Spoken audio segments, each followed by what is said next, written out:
యష్ చౌదరి అని ఒక అతను ఐటీడీపీ అతను ఇట్లా ఆయన జగన్ వాళ్ళ కుటుంబం మీద వాళ్ళ కూతుర్ల మీద వ్యక్తిగతంగా సోషల్ మీడియాలో పోస్టులు పెడుతున్నాడు. అతన్ని నేను అరెస్ట్ చేశారు. అరెస్ట్ చేస్తే చంద్రబాబు నాయుడు అతను అరెస్ట్ కరెక్ట్ కాదు అంటున్నాడు. ఏమంటారు మీరు? కరెక్టే, అయితే కరెక్ట్ అని కాదు, చేసింది కరెక్టే. ఇప్పుడు ఊరికి బురద చల్లటమే జగన్ మీద వీళ్ళంతా కలిసి. ఇప్పుడు మన లోకేష్ టైస్ అంటాడు పొద్దాకలా, నా బడి చదివించండు వాళ్ళ నాన్న. ఏం చేస్తాడు? ఎదుర్కోలేక ఈ పార్టీలన్నీ కలిసి వస్తున్నాయి అంతే. కానీ ఇప్పుడు జగన్ సతీమణి మీద కూడా పోస్టులు పెడుతున్నారు. జగన్ కూడా ఒక ఉగ్రవాది అని సంబోధించాడు అతను. అంటాడు మనకి ఊరగా అంటాడు, ఏముంది లాభం ఏముంది అంటే ఇక్కడ కూకొని అంటాడు, చెట్టు కింద కూకొని అంటాం మనం అంతే. అది మామూలు అది. అది అంతే కరెక్ట్ కాదు అసలు అది. అరెస్ట్ చేస్తే మరి చంద్రబాబు నాయుడు మరి అతను మద్దతు తెలుపుతున్నాడు కదా. మద్దతు తెలుపుతాడు. ఏం ఎందుకు తెలుపుతాడు? వాళ్ళకి మర్చి కదా తొలుగుతాడు. మరి ఇప్పుడు జగన్ రాజకీయం ఎదుర్కోలేకనే ఈ మొత్తం కూటమి అవుతాం, మనం అంతా కూటమి అవుతాం, అప్పుడు ఇంటికి పంపిద్దాం అని కూటమి అవుతున్నారు అంతా అంతే.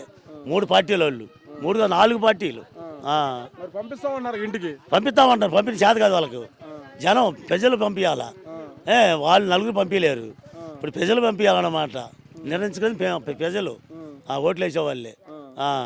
అంతేగాని ఇవాళ చంద్రబాబు 2 లక్షలు ఇస్తానన్నా, రుణమాఫీ చేస్తానన్నా ప్రజలు ఇనుకోరు. ఎందుకు చంద్రబాబు నాయుడు అసలు ప్రజలు నమ్మలేకపోతున్నారు? నమ్మరు. ఇప్పుడు ఒక పని చేశాడు, ఒక పని ఆడవాళ్ళు నమ్మించిండు. ఏది డొక్క డబ్బులు వేస్తానని, బంగారం నడిచి వచ్చింది, మీళ్ళకి నడిచి వచ్చింది అని నమ్మించాడు. ఆడవాళ్ళు పాడేయాడు. ఆ ఎంగచిక్కి పసుకొంకొని వేశారు 10,000 వేశారు. వాడిని చేయలు కదా. నమ్మరు.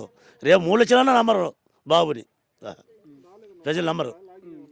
ఇంకొకటి మరి పవన్ కళ్యాణ్ ఇప్పుడు ఏదైతే ఉందో వైసీపీ వాళ్ళు నన్ను ప్యాకేజ్ స్టార్ అంటే చెప్పు సీఎం కొడతానంటున్నాడు. కొడతానంటాడు. కొట్టేది లేదు కదా, కొడతానంటాడు అంతే. కొడతానంటే కదా చంద్రబాబు మోపులు ఇచ్చేది. కొట్టనంటే ఎట్టిస్తాడు? కొడతాను చెప్పులు కొడతానంటే చంద్రబాబు మోపులు ఇస్తాడు, బ్యాగులు పంపిస్తాడు రేపు. వాడు ప్రెసిడెంటే కాడు, ముఖ్యమంత్రి కాడు. ఏది 4 రోజులు ఏంటంటే రేపు బ్యాగులు డబ్బులు కావాలి, కోట్లు కావాలి అంతే అతనికి. రాజకీయం ఎదుర్కోలేడు. ఇవాళ 150 చేయమను, 150 మంది చేయమను, వేయలేడు. చంద్రబాబు వేస్తాడు, 15 ఇస్తాడు, 15 సీట్లు ఇస్తాడు. వాడికి 15 సీట్లు వాడికి వేస్తాడు అంతే, ఏం లేదు.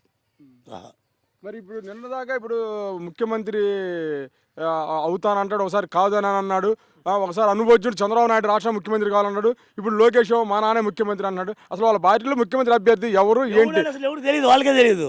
వాళ్ళ ముగ్గురు ఎవరు అయింది తెలియదు అసలు. వచ్చే కదా గెలుపు, ఎవరైంది ముఖ్యమంత్రి. మరి ఈ మధ్య చూసినట్టయితే కొన్ని టీడీపీ జనసేన సమన్వయ కమిటీ సమావేశాల్లో కూడా టీడీపీ జనసేన నాయకులు ఇప్పుడు తన్నుకుంటున్నారు. మరి ఈ విషయాన్ని పవన్ కళ్యాణ్ దృష్టి తీసుకోకపోతే టీడీపీతో పొత్తుండిద్ది, ఉంటే ఉండండి లేదా వెళ్ళిపోండి అతనే అంటాడు. మామూలే అది. ఇవాళ అలవాటు ఉంది, 15 సంవత్సరాల నుంచి వెళ్ళిపోండి, పొత్తు నేను ఒకటే ఉంటాను అంటాడు. అది మామూలే, అంత మామూలే, ఏం లేదు, అంత మామూలే, ఏం లేదు. వీళ్ళు ఎన్ని గెలిచినా, ఎన్ని 10 మంది గెలిచినా కానీ జగన్ ఏం చేయలేరు. జన ప్రజలే